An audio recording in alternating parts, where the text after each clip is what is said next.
एक शानदार बर्फ का महल में स्नो क्वीन रहती थी, जो बहुत खूबसूरत और नेक दिल थी।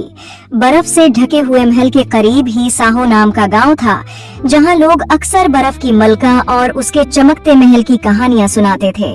उनमें एक बहादुर सी लड़की थी, जिसका नाम नूर था, जो बर्फ के महल जाने और बर्फ की मलका से मिलने का ख्वाब देखती थी। एक दिन नूर ने बर्फ के महल जाने का फैसला किया। उसने अपने सबसे गर्म कपड़े पहने और दौड़ दौड़ तक चमकते महल की तरफ रवाना हो गई। सफर तवील और खतरनाक था, लेकिन नूर का अज़्म कभी कम न हुआ। जब नूर महल के करीब पहुंची, तो उसने देखा उसकी खूबसूरत दीवारें चमकते हुए बर्फ से बनी थीं और बर्फ के टुकड़े हीरों की तरह चमक रहे थे। वो बड़े दरवाजे के करीब पहुंची। नूर ने दरवाजे को छुआ तो एक परी नमोदार हुई। कौन हो तुम और यहाँ क्यों आई हो? नूर ने कहा, मैं बर्फ की मलका को देखने आई हूँ। परी ने कहा, उसके लिए तुम्हें एक फूल लाना होगा, तभी ये दरवाजा खुल सकता है, और वो फूल तुम्हें जंगल में एक झील के किनारे मिलेगा। और परी ने नूर को एक जादुई सितारा दिया जो चमक रहा था और कहा, ये तुम्हारे काम आएगा। नूर ने जंगल में जाने का फैसला किया। जंगल में चलते चलते वो एक झील तक पहुंची और उसने वो फूल तलाश किया। नूर ने फूल को देखा और उतारने की कोशिश की तो बहुत से मगरमच्छ ने हमला कर दिया।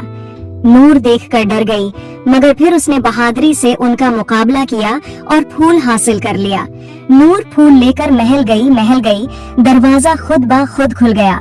महल के अंदर हर चीज बर्फ से बनी थी, फर्नीचर से लेकर नाजुक फानूस तक। अचानक बर्फ की मलका जाहिर हुई, जो खालिस सफेद लिबास और बर्फ के क्रिस्टल का ताज पहने हुई थी। खुश आमदीद नूर, मैं तुम्हारा इंतजार कर रही थी। तुम्हारी बहादुरी और अज़्म ने तुम्हें यहाँ तक पहुँचाया है। नूर हैरत ज़दा होकर झुक गई। बर्फ की मलका ने नूर को शानदार बर्फानी मुजस्मे और दलक्ष बर्फानी बाग दिखाए। जब सूरज गुरूब होने लगा और बर्फ पर सुनहरी रोशनी बिखरने लगी, तो बर्फ की मलका ने नूर को एक खास हार दिया, एक बर्फ का लाकट जो जादुई रोशनी से चमक रहा था। ये तुम्हारी हर मुश्किल में मदद करेगा, बर्फ की मलका ने कहा। नूर ने बर्फ की मलका का शुक्रिया अदा किया और वो वापस गायों की तरफ रवाना हो गई। उम्मीद है आपको